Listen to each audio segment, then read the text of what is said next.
Hola queridos amigos y amigas televidentes y radioescuchas. En este día tan especial nos encontramos en la Arquidiócesis de Los Ángeles. Y bueno, este es un día muy especial para todos los que formamos parte de la Arquidiócesis de Los Ángeles. Se inicia una nueva etapa con un nuevo arzobispo. Tenemos el privilegio de tener esta primera entrevista con él y quisiera invitarles a cada uno de ustedes para que también pidamos por él y le demos la bienvenida. Él es el señor arzobispo José Gómez y ahora arzobispo de la Arquidiócesis de Los Ángeles. Muchas gracias, señor arzobispo. Felicidades una vez más en esta nueva etapa de su vida. ¿Cómo se siente? Muy contento y muy agradecido a Dios nuestro Señor por la bendición de mi nombramiento por el Santo Padre Benedicto XVI como el nuevo arzobispo de Los Ángeles. Es una gran alegría para mí el participar con todos el señor cardenal, los obispos, auxiliares, los sacerdotes, los diáconos, los fieles laicos, los religiosos en la Arquidiócesis de Los Ángeles en esta misión tan bonita de traer el Evangelio a este lugar tan importante en los Estados Unidos. ¿Se imaginó en algún momento que algo así iba a pasar? No, como decía yo ayer en la misa, ¿verdad? Cuando sentimos la vocación sacerdotal, nunca pensamos que vamos a llegar a ser obispo o cardenal, ¿verdad? Sino es simplemente un llamado de Dios nuestro Señor a entregarnos a Él. Es Jesús que nos busca y nosotros que tenemos la gracia de responder positivamente al llamado de nuestro Señor en el sacerdocio. Y mucho menos imaginarme que iba a estar en Los Ángeles, ¿verdad? ¿No? Es para mí toda una aventura, pero muy contento de estar aquí. ¿Qué sucedía dentro de usted el día de ayer en esa misa? Me imagino que muchas memorias del pasado, familia, mamá, y dentro de ese momento pensar, ¿dónde estoy ahorita? ¿Qué está sucediendo? ¿Qué pasaba dentro de usted, por decir algunas cosas, ¿no? Bueno, por un lado un agradecimiento muy grande a Dios nuestro Señor, como decía, por la confianza del Santo Padre en este nombramiento. También agradecimiento a mis papás y a toda mi familia, a mis hermanas, porque realmente las vocaciones sacerdotales nacen en el seno de la familia y es muy importante que todos los católicos tengamos esa conciencia de que necesitamos promover las vocaciones sacerdotales. Y empieza ahí en la familia. Entonces sí, mis papás ya fallecieron, pero pues siempre los tengo en mi corazón y en mis oraciones. Y un gran agradecimiento a la formación que ellos me dieron. También la formación que recibí en las escuelas católicas en México con los hermanos maristas y después mi familia espiritual en la que aprendí a tratar y crecer en la vida espiritual que es el Opus Dei, fundada por San José María Escrivá. Ahora mi misión es dedicarme a la iglesia entera, ahora concretamente en la Arquidiócesis de Los Ángeles, pero siempre hay un agradecimiento muy grande a todas las personas que te han ayudado a través de la vida a llegar a donde estás, ¿verdad? Que formaron parte de esa construcción interior, ¿verdad? Pues también muy agradecido porque a mí primero me nombraron obispo auxiliar de Denver, Colorado, donde pues toda la comunidad latina especialmente me recibió muy bien, y luego arzobispo de San Antonio, Texas. También tengo unos recuerdos increíbles de las dos ciudades, de las dos arquidiócesis, y ahí es donde realmente aprendí a ser obispo, en Denver y en San Antonio. Uno de los retos que yo siempre me he dado cuenta y admiro muchísimo el sacerdocio. La historia está que cuando yo tenía 7, 8 años fui con mi mamá y le dije, dígale al padre que yo quiero ser sacerdote. Me acuerdo que fue mi mamá y le preguntó al terminar la misa, pues este niño quiere ser sacerdote. El punto es que siempre he admirado el sacerdocio desde niño, y una de las cosas que a mí se me ha hecho que ahí es el voto de obediencia. cuando un sacerdote, en este caso un obispo, llega y asume una responsabilidad y empieza a conocer a la nueva familia y llega el momento y dice, te tienes que mover a otro lugar. O sea, que eso que son, yo he pensado siempre eso, digo, ese es mi respeto para los sacerdotes en este caso. Qué difícil es eso. Usted habló de Denver, de San Antonio, claro. Y cuando por un momento, me imagino, se siente pues que han confiado en usted para darle otra responsabilidad, pero por el otro lado, la familia que está ahí. No, te cuesta mucho, ¿verdad? Sí, o sea, porque empiezas a formar raíces, ¿verdad? ¿No? Y conoces a mucha gente. Estamos en los dos lugares, en Denver y en San Antonio, ya habíamos empezado proyectos para la nueva evangelización, para la atención de los latinos, para las escuelas católicas en San Antonio. Teníamos un proceso muy bonito de evangelización que lógicamente va a seguir, pero sí cuesta mucho trabajo moverse de un lugar a otro, ¿verdad? De hecho, este último cambio, pues sí, me costó especialmente, porque San Antonio para mí es mi hogar en los Estados Unidos. Entonces, pues siempre cambiarse, como tú dices, de la noche a la mañana prácticamente, ¿verdad? Pues sí cuesta mucho trabajo. Pero aquí estoy en Los Ángeles, me han recibido estupendamente bien, estoy muy contento. Y hay unos proyectos espectaculares, ¿verdad? Qué maravilloso. Su mamá, tengo entendido, ella nació en San Antonio. No, nació en un pueblito de Coahuila. Oh. Bueno, pero creció en San Antonio. Oh, creció en San Antonio. Sí. Algo yo había escuchado a usted mencionar de su mamá. Así es. Que tenía relación con San Antonio. Sus papás, mis abuelos maternos, ellos se casaron en la catedral de San Antonio, en la catedral de San Fernando. Oh. Entonces, cuando me nombraron a mí arzobispo de San Antonio, pues claro, era entrar a la iglesia donde se casaron mis abuelos. Oh, qué experiencia. Estamos trabajando con la administración del presidente Obama, estamos trabajando con el Congreso de los Estados Unidos, insistiendo en la urgencia de la reforma migratoria. Todas estas situaciones que se presentan a veces en las fronteras se pueden evitar si se tuviera una reforma migratoria que hiciera sentido, ¿verdad? Una cosa lógica, que que respetara la dignidad de la persona humana y que facilitara el intercambio, el movimiento de personas entre los Estados Unidos y los países de América Latina. Pero sí hay mucha resistencia por parte de algunos sectores de los Estados Unidos a que se promueva la reforma migratoria. Un aspecto concreto que el cardenal Mahony y yo estamos tratando de hacer es educar a los católicos y a todos los demás ciudadanos en la parte positiva de la migración. La realidad es que el mundo en el que vivimos es un mundo global. Así es. No, es imposible tratar de detener a la gente porque la gente viaja, se mueve. Si uno tiene una necesidad de un trabajo, de proveer para su familia, lógicamente va a buscar un lugar donde pueda hacer eso.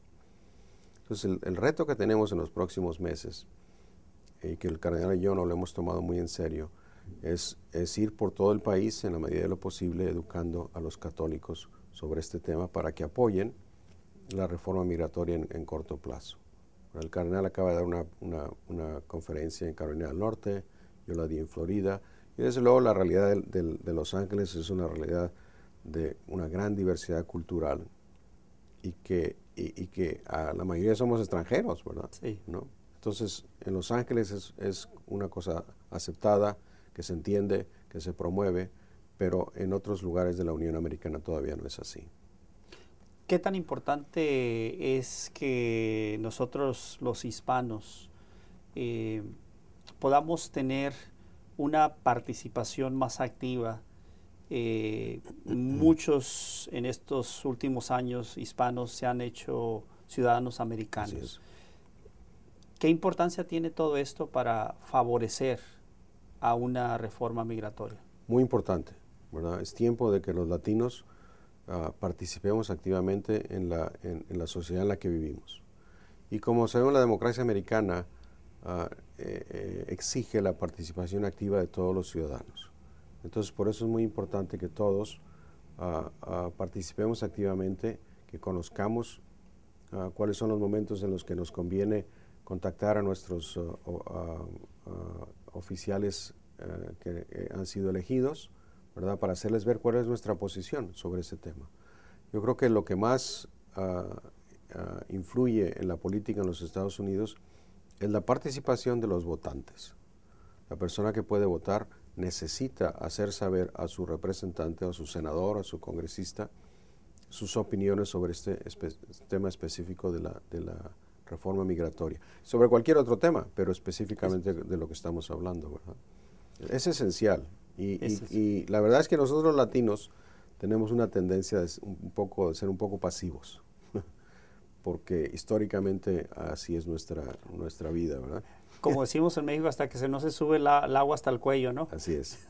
Y a veces es un poco tarde y más doloroso enfrentar una situación así cuando se puede anticipar y tomar las medidas. Por ejemplo, en varias hay una campaña que tenemos los obispos de los Estados Unidos para la reforma migratoria, y muchas veces pedimos en las parroquias que se llenen formas para mandar a los congresistas o a los senadores para pedirles que aceleren la reforma migratoria. Todos los católicos debemos participar activamente, especialmente aquellos que ya son ciudadanos, ¿verdad?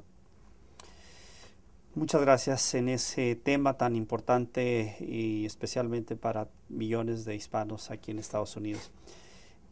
En la iglesia, en términos generales, hay muchos retos en la sociedad en la que vivimos.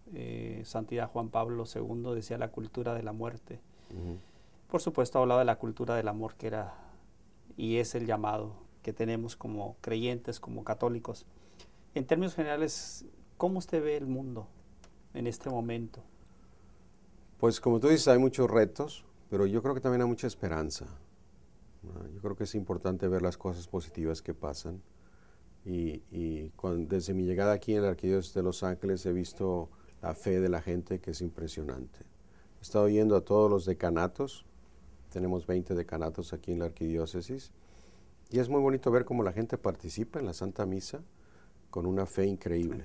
Creo que también el Sembrador y los otros medios de comunicación son testigos de cómo la gente está interesada en oír las cosas de Dios y en descubrir la presencia de Dios en nuestras vidas. Hay retos muy grandes. Yo creo que el reto más grande que todos tenemos es conocer mejor nuestra fe católica. La fe católica tiene las respuestas para todos los problemas y las circunstancias en las que nos encontramos. Y a veces quizá no encontramos esas respuestas porque necesitamos conocer positivamente mejor nuestra fe católica. No es simplemente ir a misa el domingo y ya olvidarse de Dios nuestro Señor toda la semana, ¿verdad? ¿No? Como decimos, quitarse el sombrero en la semana y ponérselo el domingo para ir a misa, ¿verdad? Hay que vivir la fe católica todos los días. Todos los días. En el trabajo, en la casa, en las diversiones, en lo que hacemos. Y para eso necesitamos tener un conocimiento sólido de lo que enseña la fe católica. Claro. ¿Verdad? Que es también parte muy importante del ministerio del Sembrador. Ahora a nivel local, sabiendo que tiene poco tiempo, la mayoría de gente quiere saber cuál es el plan, qué es lo que va a cambiar. Y eso, obviamente, alguien consciente de una situación así, usted va a tomar un tiempo para poder entender que muchas de las necesidades que hay a nivel local de la Arquidiócesis de Los Ángeles son necesidades que hay en San Antonio, sí, y que hay en Denver. Entonces, hablando específicamente de la Arquidiócesis de Los Ángeles, ¿qué necesidades usted mira que le preocupan, que definitivamente en esas 10 cosas importantes dentro de su lista dice, eso quisiera hacer algo en la brevedad posible? Algunos aspectos en esa línea.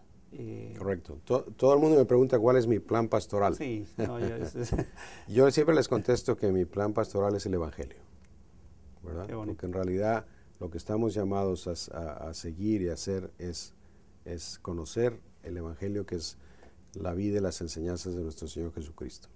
Luego hacemos planes pastorales muy bonitos y los ponemos en una repisa, ¿verdad? Y ahí se llenan de polvo, ¿no? Yo creo que sí es importante que conozcamos el Evangelio y que lo vivamos, ¿verdad? Cosas específicas que son importantes. Primero, la promoción de las vocaciones sacerdotales y a la vida consagrada. Yo creo que es muy importante que todos reflexionemos sobre la llamada a la santidad, que todos estamos llamados a la santidad en el estado de vida en el que estemos, laicos todos, ¿verdad? Como el Concilio Vaticano II nos ha recordado. Pero desde luego que necesitamos más vocaciones al sacerdocio y a la vida consagrada, ¿verdad? Como decía, nacen en las familias, pero también se promueven en las escuelas católicas, en las parroquias, en la sociedad entera, ¿verdad? Y quizá en los últimos años se ha perdido un poquito el sentido de lo que vale una vocación sacerdotal o religiosa. Entonces es muy importante, pienso, que recuperemos la belleza de esas vocaciones. Por eso tenemos todo un plan pastoral, un plan de vocaciones estructurado en la arquidiócesis para promover más las vocaciones sacerdotales. Luego hay aspectos muy importantes que todos los obispos de los Estados Unidos estamos trabajando. Uno es, como tú dices, la cultura de la vida, desde la concepción hasta la muerte natural, ¿verdad? Como católicos necesitamos valorar la vida más, ¿verdad? Y llenarnos de agradecimiento y digamos, aprovechar la vida lo mejor posible. Luego también está todo el tema del matrimonio y la familia, que como todos sabemos es un reto muy grande en estos tiempos. Las estadísticas son muy negativas en cuanto a los matrimonios y la vida de familia también pienso que pues se ha ido perdiendo, ¿verdad? Antes llegábamos a comer con nuestros papás, cenábamos con nuestros papás, estábamos con los hermanos, los tíos, los primos. Ahora en estas ciudades tan grandes es muy difícil mantener una vida de familia intensa, ¿verdad? Y luego también yo creo que es muy importante que, especialmente aquí en los Estados Unidos, que apreciemos y nos entusiasmemos con la diversidad cultural. A veces pensamos que nuestra fe es pues únicamente lo que aprendí yo cuando estaba chico en donde crecí, ¿verdad? En mi ciudad o en mi pueblo. Y no nos abrimos a las distintas manifestaciones culturales como tenemos aquí en Los Ángeles. Así es. De la cultura europeo-americana, de la cultura asiática, de las distintas manifestaciones de la fe, la afroamericana también, que son tan ricas y que no nos debe como separar de los demás, sino al contrario, tiene que unirnos a todos como lo que somos, la Iglesia Católica, que es universal. Y que es inculturar el Evangelio, que ese ha sido el llamado de la Iglesia por muchos años. Y tomando en cuenta estos puntos o estas áreas de necesidad, la vocación es promover. Nosotros tenemos en El Sembrador un equipo de promotores vocacionales, tenemos un programa y cada vez se está haciendo más. En cada uno de los eventos tenemos participación de los promotores vocacionales y por ahí hay un buen número de seminaristas ya en diferentes comunidades preparándose y eso a nosotros particularmente nos llena de alegría, porque dicen que un apostolado que produce vocaciones pues es una buena señal. Claro que sí. Y creo que todos estamos llamados a participar en la medida que también nosotros formemos parte de ese plan vocacional. Yo creo que la presencia del arzobispo y de los obispos auxiliares y de los sacerdotes es muy importante para promover las vocaciones. Y yo en mi experiencia personal, tanto en la arquidiócesis de Denver como en la de San Antonio, siempre he tenido una relación cercana a los seminaristas. De hecho, en San Antonio yo vivía en el seminario. Ahí mismo está la casa del arzobispo. Entonces yo la misa la tenía con ellos cuando menos una vez al mes, teníamos reuniones, hacíamos deporte juntos, ¿verdad? Yo creo que eso es muy importante. Aquí en la Arquidiócesis de Los Ángeles es un poco más difícil porque el seminario está un poco lejos, está como a 50 millas. Y siempre, cada uno de los seminaristas que va a entrar, yo trato de tener una entrevista con él, para que se dé cuenta que hay una relación de paternidad espiritual entre nosotros. Que yo los apoyo, que yo los sigo y ellos también le sirve el que el arzobispo sepa quiénes son y los trate más personalmente. La Arquidiócesis de Los Ángeles es tan grande que lo hacemos también a través de los obispos auxiliares, y tenemos el director de vocaciones a nivel arquidiocesano, y luego también estamos desarrollando un programa en el que tenemos un director de vocaciones a nivel región, a nivel decanato, y esperamos que hasta a nivel parroquia. Porque es muy importante, como tú dices, la atención personal. Sí. No puedes simplemente decir, bueno, al que le interesa que venga, ¿verdad? Hay que buscarlos en el buen sentido y apoyarlos más que nada, ¿no? Así como Jesús iba buscando a cada uno personalmente, ¿verdad? Cada uno de los apóstoles, ven y sígueme. Por eso yo les digo a todos los jóvenes que nos están viendo y que nos están escuchando, que escuchen la voz de nuestro Señor, que los llama a estar más cerca de Él, a tener una intimidad con Él, y que nos dice a cada uno de nosotros, ven y sígueme. Juan Pablo II, ya él va a ser beatificado en muy poco tiempo. El legado que él ha dejado, su experiencia personal acerca de la vida de Juan Pablo II. Mira, para mí Juan Pablo II pues ha sido el Papa durante casi todo mi sacerdocio, ¿verdad? Él lo eligieron Papa en octubre del 78, y yo me ordené sacerdote en agosto 15 de 1978. Entonces todo mi sacerdocio se desarrolló en el pontificado de Juan Pablo II, y él fue el que me nombró obispo auxiliar de Denver, Colorado, y luego arzobispo de San Antonio. Una riqueza de su personalidad y de su espiritualidad y de su afán apostólico impresionantes para mí. Un hombre con una gran sencillez y al mismo tiempo con un entusiasmo por el Evangelio que ojalá todos conociéramos y siguiéramos.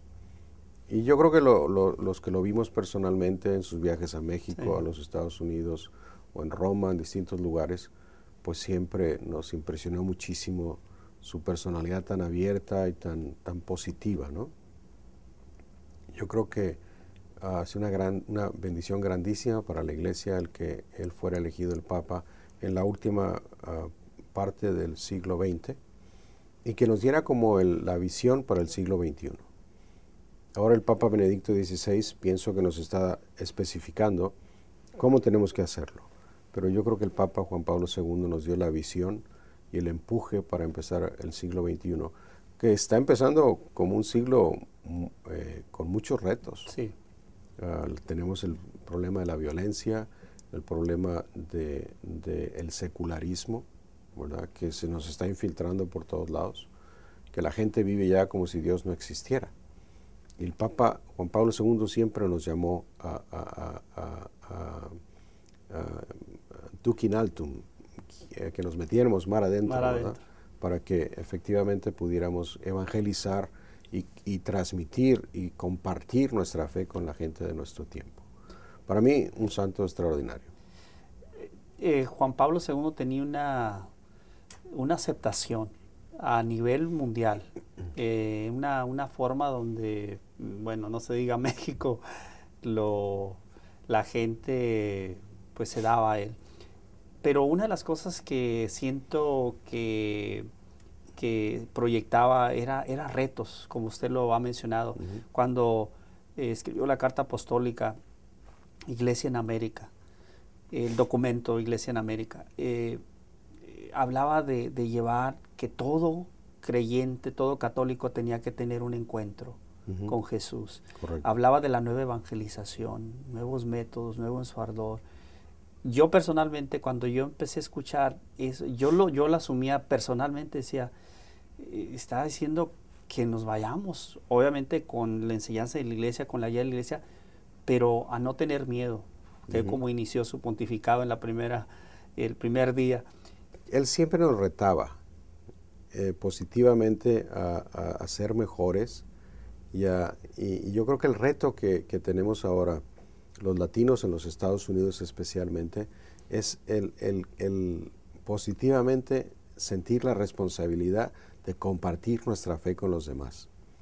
Tenemos un tesoro tan grande en la cultura latina, donde se juntan la fe y toda la vida diaria y la cultura, que necesitamos compartirlo con los demás. Porque como te decía, uno de los retos más grandes que tenemos en este tiempo es el peligro de la secularización, el que se separe la fe de la vida diaria. Aquí la cultura en la que vivimos nos dice, está muy bien que tengas fe, pero practícala los domingos en tu parroquia. Y no tiene nada que ver con lo que haces en toda la semana. Y yo creo que nosotros, con el fundamento, con las raíces tan profundas que tenemos de juntar lo que vivimos todos los días con nuestra creencia en Dios nuestro Señor, en que somos hijos de Dios y que somos todos hermanos y hermanas en Dios, ¿verdad? Participamos de la familia de Dios. Muy importante que sepamos compartir eso. Y que no nos dé miedo, sino al contrario, que tengamos la misión de decir es que yo voy a compartir mi fe con la sencillez con la que vivimos, sin imponerla a nadie, ¿verdad? Porque todos somos libres. Pero sí que tengamos ese deseo de enriquecer la vida de los demás con el tesoro de la fe que hemos recibido. No nos damos cuenta, pero es una bendición grandísima que tenemos. Hasta el punto de que, no sé, tenemos el pan de muertos para la fiesta, sí, para la solemnidad de todos los difuntos, la rosca de reyes, sí, son cosas superficiales, pero que indican que hay una profundidad, unas bases impresionantes que impregnan la vida familiar, la vida social. Los futbolistas cuando entran a jugar, ¿qué hacen? Se persignan primero, sí, ¿no? ¿Por qué? Porque quieren la ayuda de Dios para meter un gol y ganar, exacto, ¿verdad? No. Todas esas manifestaciones externas indican lo que tenemos dentro, ¿verdad? Que es la fe y nuestra vida diaria juntas. Y es el gran tesoro que tenemos que compartir en nuestra sociedad. Los medios de comunicación, tanto dentro de la iglesia, ¿qué importancia tienen para lograr los objetivos de la visión iglesia, en este caso la Arquidiócesis de Los Ángeles, y los medios seculares? Muy importantes los medios de comunicación. Desde luego que un elemento esencial es que la iglesia, a través de los medios de comunicación, pueda comunicar a las personas de nuestro tiempo la fe. El Ministerio del Sembrador y todas las demás organizaciones católicas que se dedican en esta industria son importantísimas para la vida de la iglesia y para el futuro de la iglesia. La sociedad está cambiando radicalmente. Antes hablábamos, ahora se mandan un texto, ¿verdad? Sí. ¿No? Ya no se habla. Sí, sí. Y el Internet y el Facebook y el Twitter y todas esas cosas un poco raras, ¿verdad? Sí. Pero que todo el mundo usa, nosotros tenemos que llevar la fe a través de estos medios de comunicación. Por eso el Ministerio del Sembrador y todas las demás organizaciones de este tipo son esenciales para el futuro de la iglesia. Los medios seculares también son importantes y yo creo que nosotros como católicos, como decía antes, tenemos que influir para que esos medios también reflejen nuestra manera de entender a Dios y a la persona humana. Decía el Papa Juan Pablo II que los católicos somos expertos en humanidad, que si alguien sabe lo que es la persona humana, es el católico. Por eso tenemos que utilizar todos estos medios modernos para transmitir esa visión de la persona humana, del matrimonio, de la familia, del sacerdocio a la gente de nuestro tiempo. Yo quisiera agradecerle que se nos diese la oportunidad de transmitir su primer misa como ahora arzobispo de la Arquidiócesis de Los Ángeles.